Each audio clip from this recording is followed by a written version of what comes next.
Yo, check. Kumusta? Sana ayos lahat, no? Hi ka. Hi. Ayaw.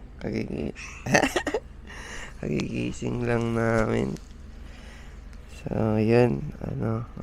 Today marks my 30th year of existence. So, yun. Alis lang ako. May gagawin. Sama ko sana sila yung tsaka si Mrs. Kaso mainit, kahit hanggang gabi mainit, so ako na lang muna siguro aalis.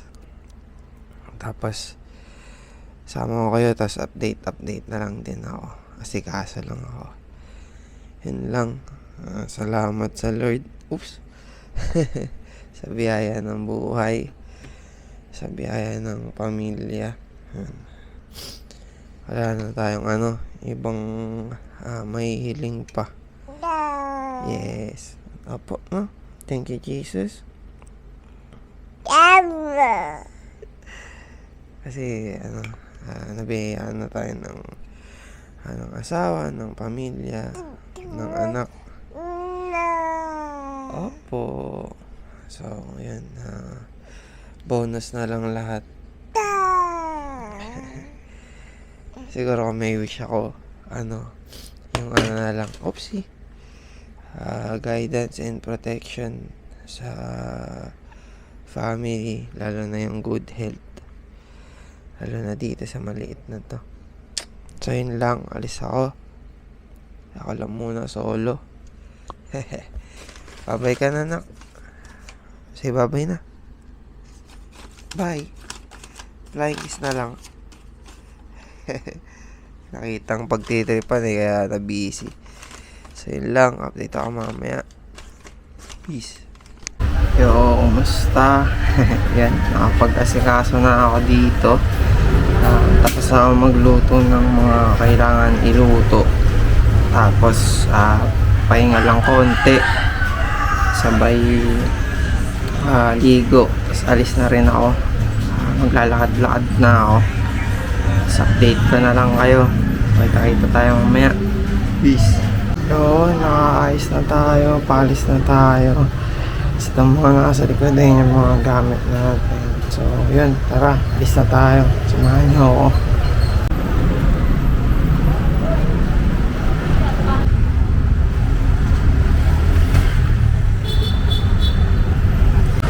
Yun. Dito na ako, bandang Sukat. Halos ubos na rin naman yung pinapamigay natin.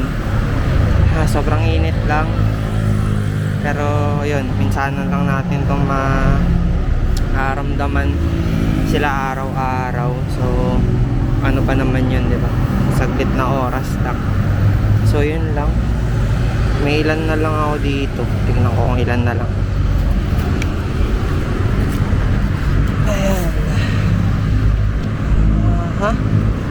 Tatlo na lang to. 1, 2, 3. Ayan. Tapos yung tubig, yung pang kain ng aso, ubos na. Yung sa pusa, madami pa. Wala masyadong pusa dito oh. Ayun, dami pa.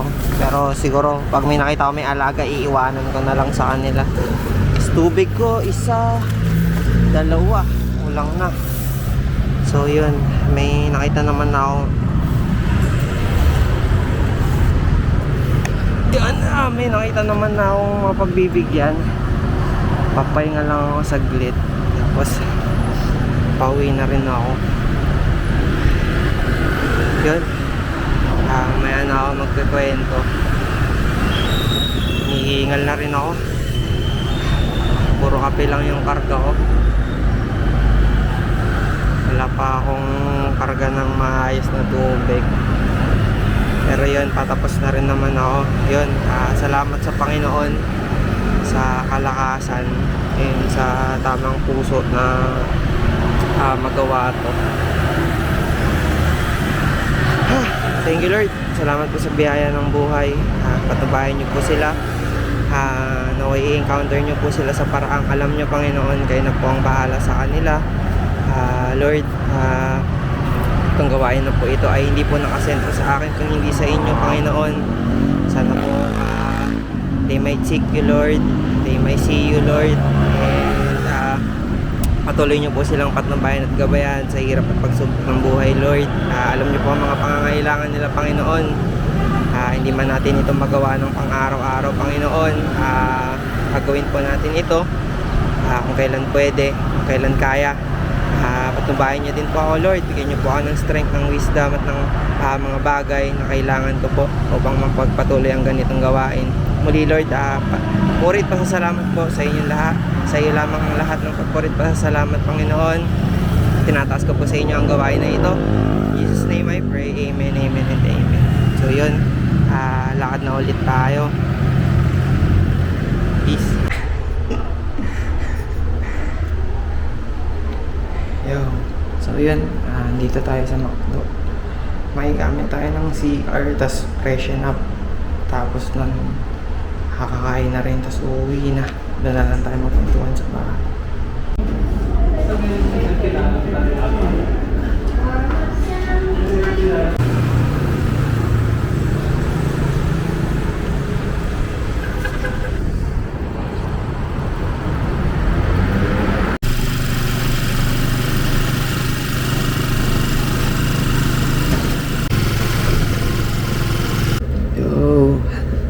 Gandang umaga. Kwentan ko lang kayo ng nangyari kahapon. Ano na kasi, bagong umaga. Hindi ka na nagawang mag-video kahapon kasi sobrang pagod na. Bali pag uwi, galing din sa alis ko. Nagpahinga na agad ako. Nagpahinga ako mga parang almost 1 hour. Tapos pumunta na kami sa in-out. Nagbukas na kami. Wala naman kasi kaming ibang lakad, kaya siguro bukas kami hanggang ng buong Holy Week. Bukas kami hanggang Easter Sunday, tuloy-tuloy. So yun, ano lang naman, kwento ko lang yung mga nangyari kahapon. Ano lang yun, nagluto ako ng konting spaghetti. Tapos naglibot-libot ako malapit dito sa amin para ipamahagi. Ganun lang yung ginawa ko. So hindi ko in-expect na sobrang bigat para ng mga dala ko. So ngayon, sakit ng katawan ko. Kaya pagod na pagod din ako kahapon. Pag-uwi ka nung gabi galing sa in-out, tulog ka agad ako. Hindi ko na kinaya na mag-video same day. So yun lang, naglibot. Yung mga nakakatawa na encounters, mga kwentuhan. Tapos yan, di na ako kumuha ng mga videos, kahit mga recordings ng mga pangyayari kasi hindi naman talaga siya suppose na ganun, na gawing mag-video na ganun. Dinala ko lang yung camera para kumuha ng konting clips, mga paglalakad, yung scenery, ganun. Pero nung every time na naiisip ko na mag-video, kapag may kwentuhan, ganun, umupo ako saglit kasama sila. Parang excuse, parang di ko na maisip na mag-record pa. So yun, napakasarap lang sa pakiramdam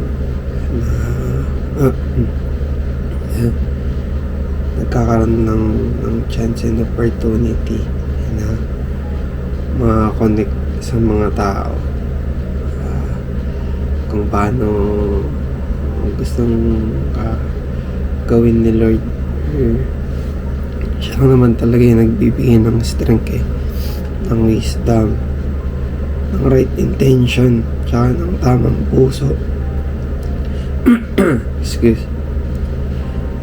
Kasi yung kahapon nung sinampa ko na yung mga gamit sa likod ko, tas sa balikat ko, tas sa mga kamay ko, sabi ko sobrang bigat pala nito, kayanin ko kaya mag-isa.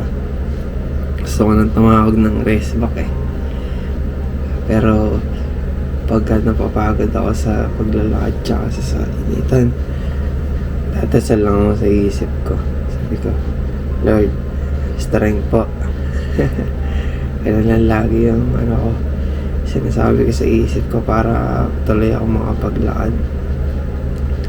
Pali naglakad kasi ako simula dito sa amin, Pasan Valley hanggang Bikutan. Tapos nun sumakay na ako papunta naman sa Sukat kasi service road na siya. So nung nag-observe ako sa daan bago ko gawin yung mission, sabi ko wala masyadong tao dun sa gilid dahil nga service road. So Sukat pa diretso ng Baclaran pa ganung way, medyo madami ng tao.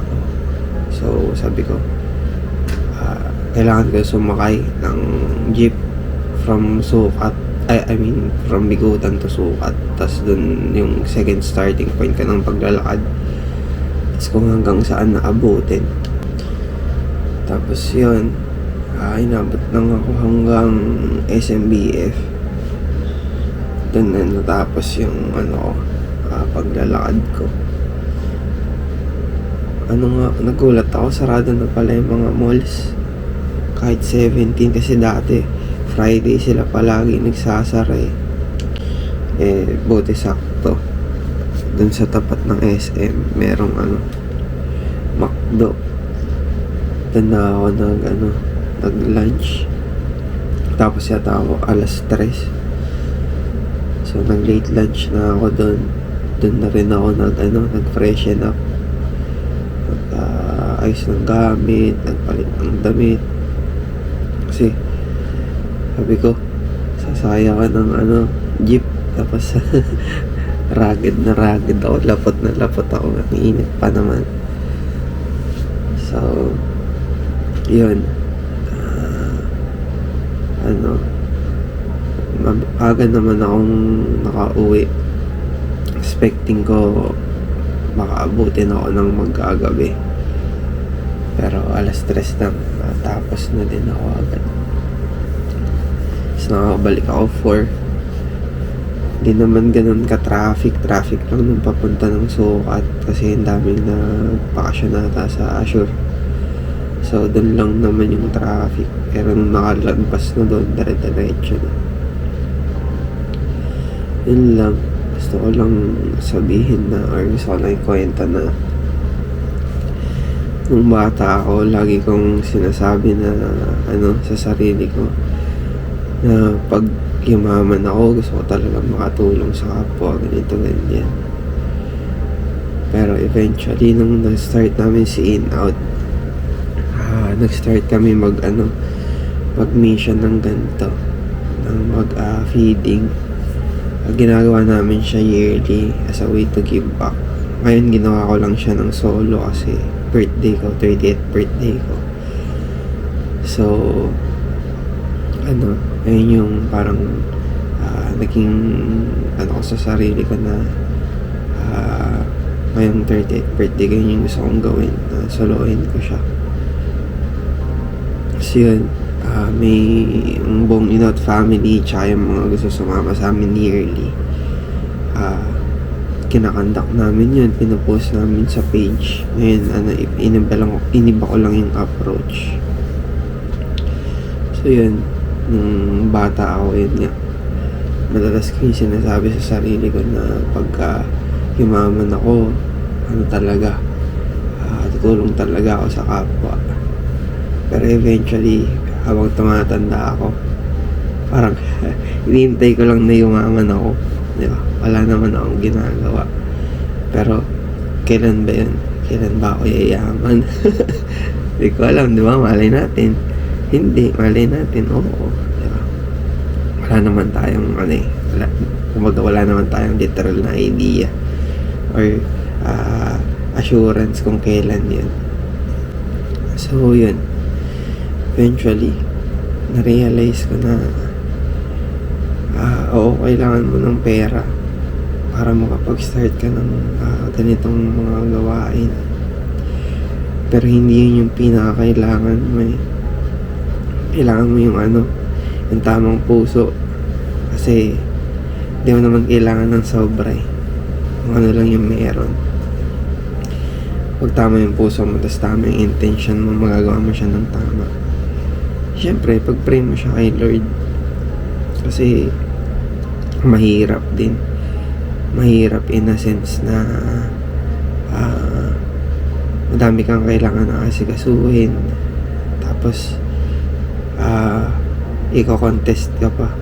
Kumbaga iko-contest ka ng ng sarili mong thoughts and siya. Para sa akin deception siya ng kalaban para hindi mo magawa yung pinapagawa sa'yo ni Lord. So, yun. Subukan natin silang abutin sa mga paraan na kaya natin. Kasi,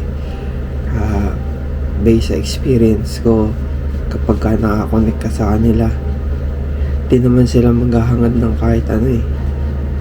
Hindi sila magsasabi na ito lang. Never kang makaka-experience sa ganun. Based sa experience ko, sobrang sobra sila magpasalamat. May mga times nga na bibigyan mo sila ng more than dun sa kailangan nila. Pero ibabalik nila or i-reject nila yung ibibigay mo. Tapos sasabihin nila, bigay niya na lang po sa iba pang nangangailangan. Parang tama na to para sa amin. So lang, sobrang kakaiba sa pakiramdam. Masaya na nakaka-humble. Kumbaga yung dating niya sa akin, feeling mo kaya mo yun ginawa kasi natutulungan mo sila or matutulungan mo sila. Pero in reality, kapag ka nagnilay-nilay ka, marirealize mo na sila yung may tinutulong sa'yo. Meron silang binabago sa puso mo, sa perspective mo. And sobrang sarap mo ipagkwentuhan sa kanila. Dami mong malalaman, napakadami mong matututunan, nakakatuwan, makakadinig ng mga kwento nila. Tapos despite ng ng challenge nila sa buhay, napaka-positibo pa din nila, napaka-masayahin pa din nila. So yun, hanggat kaya, hanggat maaari, sana abutin natin sila. And maging pag-asa tayo sa isa't isa. Kasi yun nga, pagulo na ng pagulo yung mga nangyayari sa paligid. Pero kapag dinivert mo yung lente ng buhay mo kung saan ka nakatingin, gaganda eh. Despite of lahat ng mga negativities na nangyayari, abutin natin sila.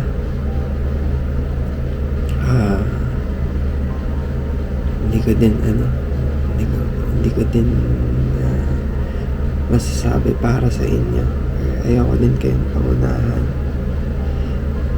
Pero, ayan. Maaaring disappoint tayo ng mundo. Fail tayo ng mundo. Pero, walang ganun kay Lord. Kasi, kay Lord, sure tayo eh. Kasi, yan nga. Siya yung hope. Siya yung peace. Siya yung love. And, di natin, apart from Him, di natin magagawa yung buhay. Di natin may enjoy yung buhay. And, kung akala natin na na-enjoy natin yung buhay because meron tayong pera, meron tayong mga bagay na gusto natin, maaari, pero bonus siya ng buhay, reward siya ni Lord, pero hindi talaga natin siya fully ma-enjoy. I mean yung buhay, hindi natin siya fully ma-enjoy. Hindi tayo magiging kontento sa kahit na ano kung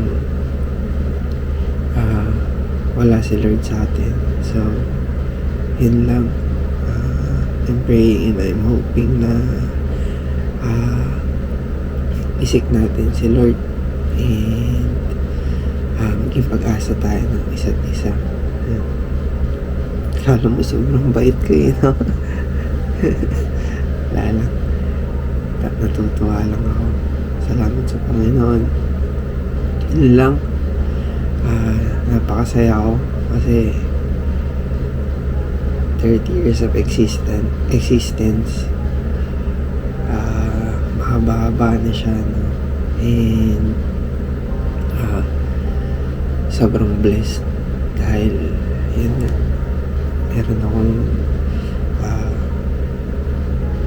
pamilya na sobrang solid, mapa sa parents, mapa sa mga kamag-anak, mapa sa pinsan, bulol-bulol na eh. Lalong-lalo na sa side ng asawa ko, yung family sa side ng asawa ko. Tapos yung spiritual family ko sobrang solid, sobrang dami kong biyaya na hindi ko na-expect. Andyan si Uka, andyan si Lime. Magayun nga, apart from them, apart from God, apart from His blessings, bonus na lang lahat. Bonus na lahat. So, yun lang. Kung may mga alis at gala kayo, enjoy. Cherish nyo yung moment. Kasama yung mga family nyo, yung me time nyo, kung alis kayo mag-isa. Yung rest nyo, diba? Deserve nyo yan. Deserve nyo magpahinga. Deserve nyo sumaya. But not to the expense ng meron kayong nasasagasaan or nalalamangan na tao. Yan lang. Ingat kayo palagi.